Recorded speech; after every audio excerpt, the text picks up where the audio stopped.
कि नया तकिया बिछवना कि नया डिंग डोंग के डोली हमारा तो लाइन ना सुन रहा कि नया डिंग डोंग के डोली कि कोरा में सट के उलट के पलट के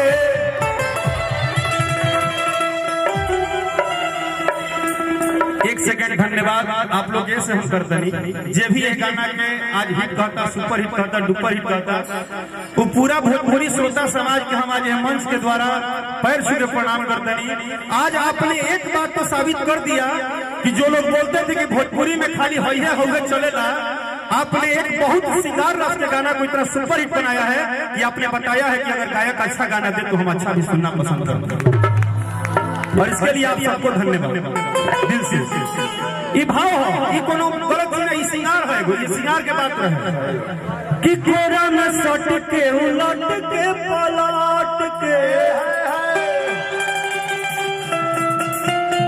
हदेले बारात या तू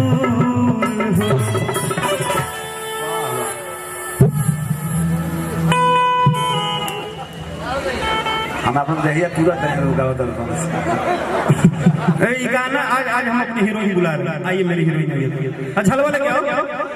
अरे मजा गई, ये जो डांस कर रहा तो कोई नहीं करेगा। देखिए यार तो जानते तो क्वालिटी जानो, यह तो छोटे बाबा है, हम लोग काहे प्यार करते हैं, यही तो है। हुकम सीधे दिया बढ़िया, हाँ हुकम सीधे भाव देखिए। अरे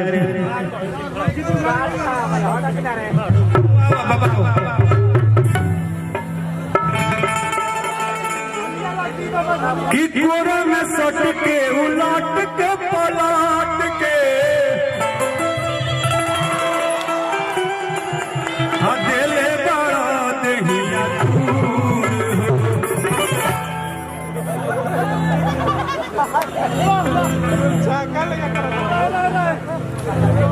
कि बिजली के तार में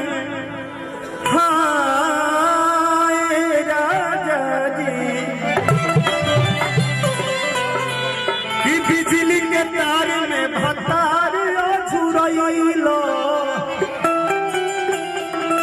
हम मने मने कैला मजबूर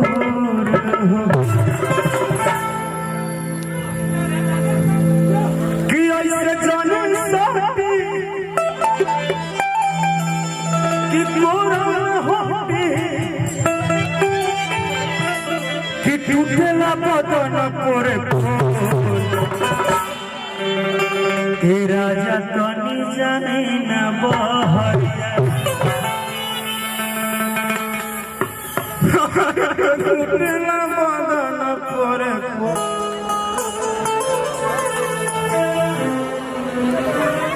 हम मान लो कोनो फॉर्मेलिटी वाला बात कहब तो ठीक ना लगी, सही बात ठीक ना। लेकिन एक बात हम क्या कहब, पूरा सासाराम का हमरा लगता है कि पूरा शाहबाद जानता कि अंकुश राजा के प्यार में राकेश मिश्रा बिक गई बड़े पिछले न जाने कितना सालों से, कि पूरा शाहबाद जानता। ट्रेंडिंग स्टार, ब्रांडिंग स्टार, जर्नेंडिंग स्टार, कथुर स्टार आई है, केहू आई जाए सब हो सकला अपन अपन बात कही। लेकिन हम जब भी आइला तो हमरा यह लगेला कि ना कोनो स्टार आई। तो पिछला बार भी जब हम बबिया के शादी में आई रही, जब बबिया के शादी रहे वही हम आई रही ना बबी की शादी में, हाँ मतलब बहन के शादी में आए थे हम। तो जब आए थे पिछले बार तो ओहो घड़ी हमरा यह लगल कि हम क्या कोनो गायक अभिनेता कुछ बन के ना आइला।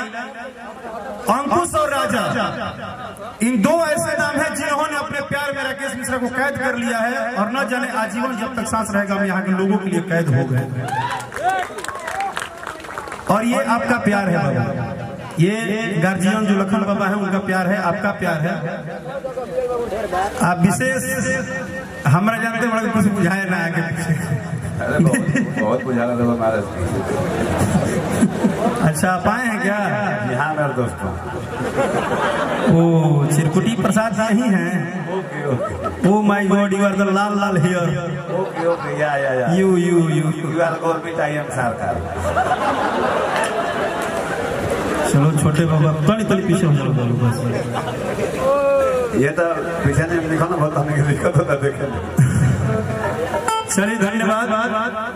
सबसे पहले यह धरती आकाश सृष्टि के मालिक भगवान पूरब पश्चिम दक्षिण उत्तर जितना भी दिशा होला 10 दिशा से हर जगह से यह दुआ मांगतनी कि जौन आज ई लड़का के तिलक पड़ल बा, जौन घर में खुशहाली आ रहा बा, जौन बहू आई हैं वह घर के प्रतिष्ठा आई हैं, और ये दोनों वर और वधू के ये पूरा सृष्टि के जितना भी जगह सुन रहा हुई अगर हमने की आवाज सबके तरफ से दुआ आशीर्वाद मिले, और एक घर में एक नया खुशहाली आवे, घर में एगो लक्ष्मी आवे, और हमारा घर की एगो लक्ष्मी आवत है। चलते आज हमारे क्या कहे बहुत खुश बनी। धन्यवाद। जब भी ऊपर माई बहन चाची बैठे बड़ी सबके प्रणाम बा, भाई आप सबके भी प्रणाम, सबके प्रणाम। एगो छोटी मोटी ताली बजा के आशीर्वाद खाली हमारा के तरफ से बहुत बहुत धन्यवाद। अच्छा के तो कहत रहे कि राजा जाई ना बहरी है, लेकिन ओकरा बादो परसों एगो आइला तब तारा नहीं अभी दिया। हे राजा तू तो जवान हम लइका, ई वर्ल्ड वाइड कंपनी से परसों गाना रिलीज भइल बा कि बेरी बेरी छुअत रहइका।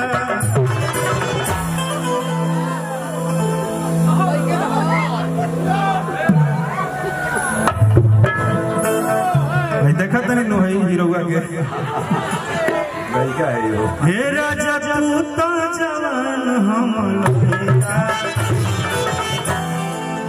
लड़का बड़ा तू लड़का ना कि लड़का बड़ा तेरा महीना मेरे हमारे बहुत है।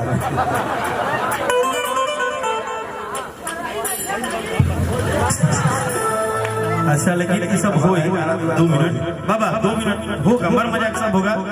हम बोले ना कि सब लोग जब गा लिया तो हम इसलिए अस्थित थे कि हम घर में आए हैं। 2 मिनट खाली दे दीजिए, 2 मिनट दांती लगा ले बोलो बोलो 2 मिनट दांती लगाइबो तो तनिको ठंडा ना लगी, खाली गर्मी फेंकबे करी देगी। 2 मिनट खाली। अब कुछ अपन संगीत के वो वसूल बा, वही हिसाब से हमने के सबसे पहले थोड़ा सा अपना सिस्टम में चलते नहीं।